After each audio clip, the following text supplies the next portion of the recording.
এখন স্ট্রাগল করছে নিজের টিমকে বাঁচিয়ে রাখার জন্য। একটা মঞ্চ ট্রাকের উপরে ওয়েট করছেন তিনি, যে কোনো সময় অ্যাটাক আসতে পারে। এইচপি বারংবার লুজ করা জোনের প্রেসার সবকিছু মিলিয়ে যেন এইবার এবি স্পোর্টস এর জন্য একটা ভয়ঙ্কর মুহূর্ত যাচ্ছে। তবে ফাইন্ড অফ গোল্ড বেশ অনেকক্ষণ অপেক্ষা করতে হবে না টপ 3 এর জন্য, টপ 2 এর জন্য। জাস্ট এবি স্পোর্টস কে দায় দিলেই যথেষ্ট। এন্ড নয়ন তিনি অলরেডি প্রেসারের শিকার হয়ে আছে, তবে এক্সট্রিম ন্যাককেই যেন টার্গেট করে রেখেছেন ফাইন্ড অফ গোল্ড। নজরটা যেন এবি স্পোর্টস এর দিকে এখনো যায়নি। এবি স্পোর্টস স্ট্রাগল করছেন গ্লু ওয়ালের ঠিক পেছনে। নয়নের কথা মেনশন করছিলাম 100/98, তবে কিছুটা কি কোণঠাসা হয়ে পড়লো কিনা এক্সট্রিম ন্যাক। তবে জয়ব্রো যতই বলো না কেন, সেখানে ফাইন্ড অফ গোল্ডের পজিশন নিয়ে এই ম্যাচটা অনেক বেশি আমার মনে হয় এতে মন নিতে পারে। কারণ ফাইন্ড অফ গোল্ড একেবারে ওপেন ফিল্ডে থাকলেও সেখানে তাদের কাছে একটা প্লেস রয়েছে যেখানে তারা একটু প্রাণ খুলে নিঃশ্বাস নিতে পারবে। তবে এই মুহূর্তে যদি এক্সট্রিম ন্যাক একেবারে ট্যালেন্টেড কিছু মুখ দিতে পারে, ফাইন্ড অফ গোল্ডকে বসানো সম্ভব নয়।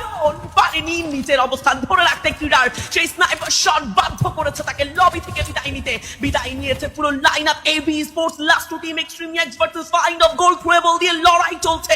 দুই পক্ষ থেকে প্রেসার যাচ্ছে find of gold versus extreme X. সুসিন সেজার থেকে শুরু করে সাইকো এগিয়ে যাবে, মুভ করবেন 53% রেশিও নিয়ে। তারা যেন এই ম্যাচে বুয়ার জন্য লড়ছেন। ক্রীড়া রয়েছে ফ্রন্ট লাইনে। দায়রের প্রথম শট সেজার এন্ট্রি নেবেন সাইকো। প্রথম কানেকশন রাকিবকে দিয়েছেন down. Find of gold lose করছে তাদের ম্যান পাওয়ার সেজন। কাম অন, এইভাবে এই জায়গায় অবস্থান লুজ করা যাবে না। নিজেদের সেই ম্যাজিক্যাল মুভ দেখিয়েছে, বুইয়া কনফার্ম করেছে।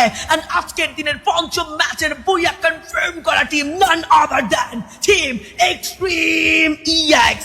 such a magical match and last মোমেন্টে এরকম একটা গুড প্লেস থেকে ফাইন্ড অফ গোল্ডেরকে ডমিনেট করা, that is absolutely brilliant decision. Exactly, amazing.